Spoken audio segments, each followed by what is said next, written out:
Olá, tudo bem com vocês? Eu espero que sim. E o tema da nossa aula de hoje vai ser sobre frutos. Então, frutos é uma característica exclusiva das plantas angiospermas, assim também como flores. E aí, quem tiver dúvida na anatomia da flor, eu já gravei essa aula, já está aqui no canal. Eu vou deixar um card aqui em cima para que vocês revejam essa aula se estiverem com dúvida, tá? Então, vamos para a aula de hoje. Classificação. Vou colocar aqui no quadro. Classificação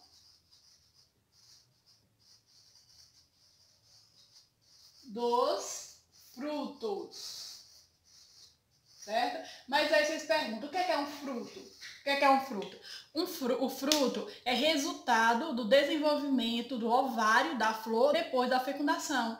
Então, depois que o grão de pólen encontra com o óvulo lá no ovário da flor, né, algumas partes da flor vão murchar, vão cair, como as pétalas, as sépalas, e o ovário vai crescer, se desenvolver, ficando alguns de forma um desenvolvimento de estrutura carnosa, comestível, e outros de forma seca, né? Mas aí essa estrutura que cresce, que desenvolve no ovário, vai ser o fruto. Para que serve esse fruto? Esse fruto vai servir para proteger a semente que vai estar dentro desse fruto, e vai servir também para a propagação dessa espécie, né? Um animal que vai comer essa fruta vai levar essa semente para outros lugares, tá? Então o fruto vai servir para isso. Agora, detalhe, nem todo fruto resulta da fecundação, do encontro do óvulo com o grão de pólen, tá? Muitas vezes esse fruto, ele se desenvolve por influência hormonal. É o caso da banana. Na banana não tem essa fecundação. E como tu sabe se tem ou não? Vai observar se tem semente. Se tiver semente, vê o proveniente de uma fecundação, de um encontro. Se não tiver semente, a banana, ela não tem semente, né?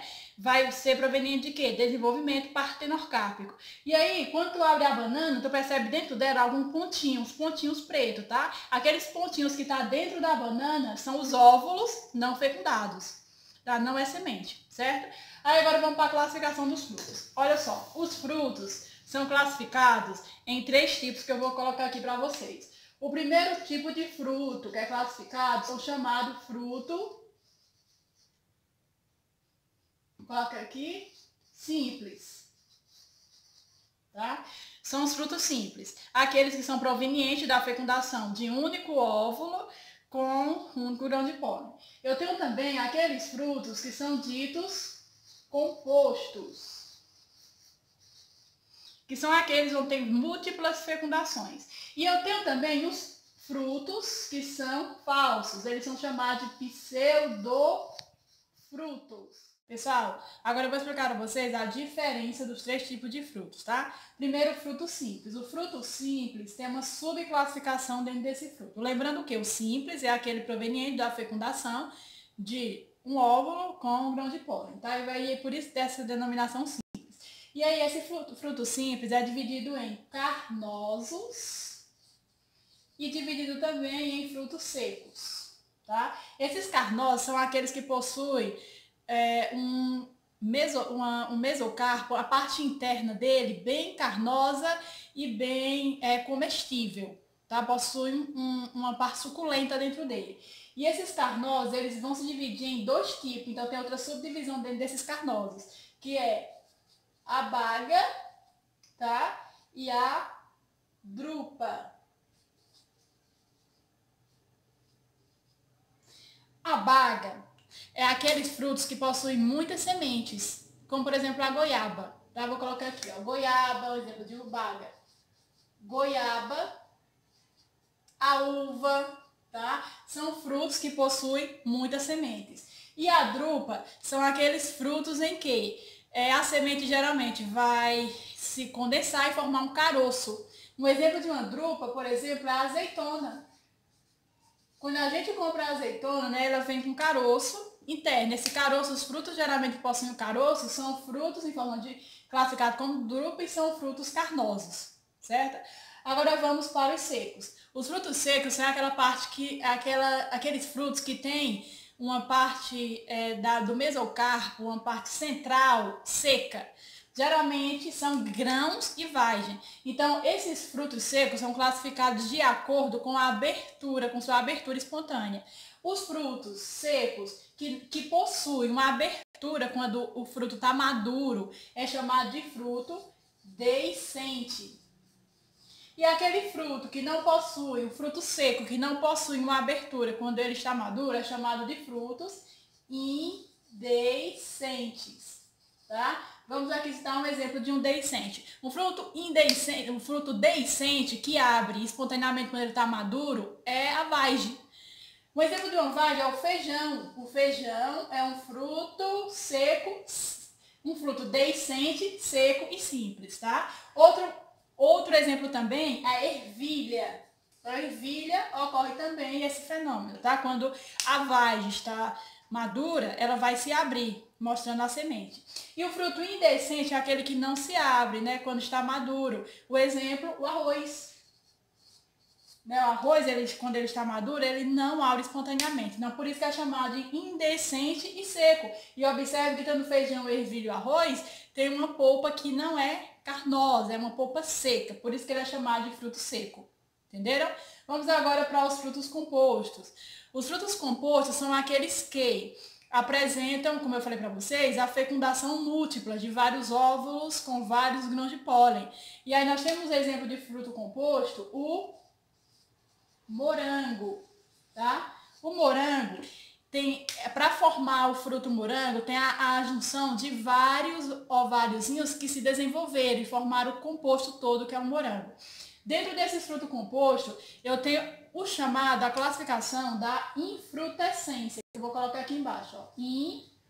Infrutescência. O que é isso? A infrutescência é quando se tem uma inflorescência, que é um conjunto de flores, e esse conjunto de flores tem a fecundação dessas flores e forma um fruto, né? Então, o exemplo de uma infrutescência em que houve também a fecundação de múltiplos ovários, só que de diferentes flores, um exemplo é o abacaxi.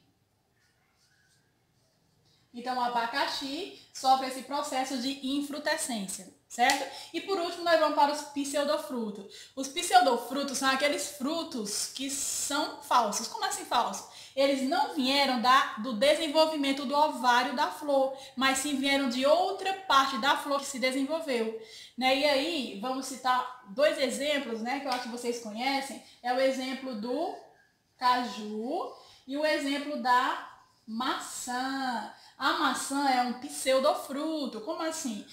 Essa parte carnosa que está em desenvolvimento, né, essa parte suculenta que tu come, não é proveniente do ovário, mas sim é proveniente do receptáculo floral. Então, foi o receptáculo floral que se desenvolveu. E dentro da maçã tem uma parte mais rígida que guarda a semente. Então, essa parte que está dentro dela que é o fruto verdadeiro, tá? Mas a maçã em si é um pseudofruto, porque quem se desenvolveu foi os receptáculos floral. Outro exemplo também é o caju. Na maçã desenvolveu-se o receptáculo floral e o caju se desenvolveu o pedúnculo. Então, o pedúnculo do caju, aquela partezinha que vai sustentar toda a estrutura da flor, é que se desenvolve. E aí, no caju, é interessante que o fruto verdadeiro é acompanhado do pseudofruto, que é a castanha. Então, dentro da castanha, né, tem a semente. Então, a castanha do caju é que é considerado o verdadeiro fruto. Entenderam? Então, aqui é a classificação dos frutos. Para terminar nossa aula, eu só vou mostrar aqui um desenho para vocês das partes, das estruturas que tem um fruto. Tá? Seja ele simples, seja ele composto, ou seja ele pseudofruto. Todos eles vão ter essas três estruturas que eu vou mostrar para vocês agora. Para finalizar a aula, eu vou colocar aqui para vocês as partes de um fruto, tá? Então aqui, ó, eu vou desenhar primeiro uma laranjinha fechada, ok? E agora nós vamos fazer um corte dessa laranja, tá? Quando eu cortar essa laranja ao meio, ó, eu vou ter que, dentro dela, eu vou ter, aqui são as sementinhas, tá? Ó, e aqui a laranja. Então, olha só, essa parte externa da laranja, todo o conjunto do fruto é chamado de, vou colocar aqui, ó, pericarpo, tá? Pericarpo é o conjunto de todo o fruto. E esse pericarpo é dividido em três partes. Essa parte externa, que compreende a casca, né, que é chamado de epicarpo. E aqui eu vou colocar entre parênteses o que é a casca, tá? Essa parte externa aqui da laranja. Essa parte externa da laranja é o epicarpo, tá? E dentro, quando eu corto, eu possuo dentro da laranja uma partinha branca, não sei se vocês já viram, né? Essa partinha branca é a parte do meio. Por isso que ela é chamada de mesocarpo, tá? A partinha interna do meio do fruto. E essa parte aqui que envolve a semente, esses gominhos que tem, que envolve a semente ou que envolve o caroço, é chamada de endocarpo. Então, olha só, eu vou ter 3 partes do fruto, seja ele seco, seja ele carnoso, seja ele uma infrutescência, ou seja ele um fruto composto, tá? Ou uma infrutescência, ou um pseudofruto. Eu vou ter o epicarpo, que é a parte externa, né, que a gente chama de casca, a casca do fruto. Eu vou ter uma parte no meio, que é o mesocarpo, que eu exemplifiquei com a laranja, mas pode ser outro fruto. E eu vou ter a parte que envolve bem pertinho da semente. Essa parte que envolve a semente, né, que está mais próximo da semente, é a parte mais interna do fruto, chamado de endocarpo. Pessoal, essa foi a aula de hoje sobre classificação dos frutos. Eu espero que vocês tenham gostado, espero que vocês tenham entendido. E aí, se ficar alguma dúvida, se você não entendeu algum tópico dessa aula, vocês podem perguntar aqui embaixo nos comentários. Pode ficar à vontade, pode perguntar sobre o que vocês tiverem dúvida nessa aula, pode fazer alguma observação, fiquem à vontade, certo? Outra coisa também, se vocês tiverem sugestão de conteúdo para gravação de videoaulas, pode também deixar aqui embaixo nos comentários, tá? Que eu vou estar olhando tudo e conferindo isso bem de perto. Quero agradecer a vocês por ter assistido, muito obrigada e até a nossa próxima aula.